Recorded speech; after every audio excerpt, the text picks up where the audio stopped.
Welcome back. Your time is 9:23. We know that flying hasn't been smooth this year due to all the delays, shortages, and more. So what is it like to travel internationally, and what do you need to know to survive your trip abroad? This is on the brain because of the World Cup today. So we have travel expert and former TSA Deputy Director of Field Operations, Keith Jeffries, joining us now live. Good morning, Keith. Good morning. How are you this morning? I am grateful, thankful. Happy early Thanksgiving. Before I get into holiday travel, because I want to get you on that as well, what should we know before we go when it comes to flying internationally? Yeah, one of the first things that I certainly tell people all the time is have a plan, and then of course follow that plan. And that plan should start with take a look at your passport. Make sure that your passport is not going to expire relatively soon, and make sure you've got that squared away. Research the visa requirements. For example, going to the World Cup in Qatar, there are some specificities that need to be followed, and I would encourage travelers to take a look at that.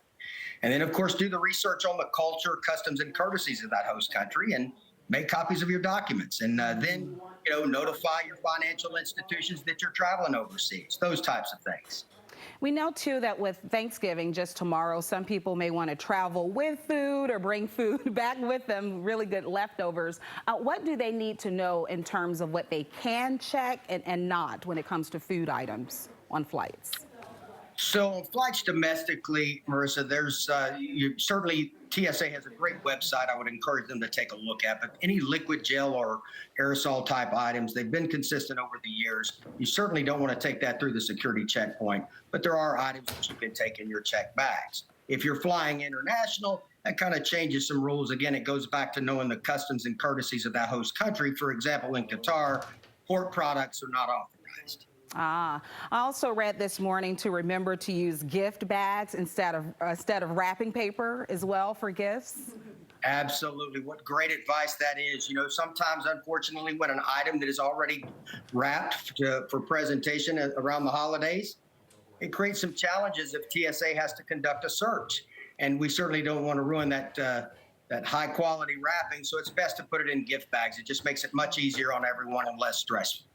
As you're well aware, TSA was trending all morning long because of the cat that was found in checked luggage at JFK. First impressions of this story?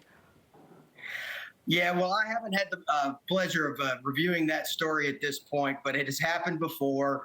It's certainly shocking to everyone. It's everyone chips in to try to find the cat because it obviously is a pet, a loved family member of a traveler. So you try to find it. But it does happen, with pet carriers, that kind of things. It can create some challenges. If it occurred at the checkpoint, it really can be somewhat chaotic and disrupt the operation there. But knowing the folks in JFK, I'm sure they're doing a great job of helping that traveling member. Yeah, and the cat is okay. We want to let our viewers know that. And reportedly, the person didn't know the cat hopped in the bag. So thanks so much, Keith, for the tips and the recommendations. We certainly need them.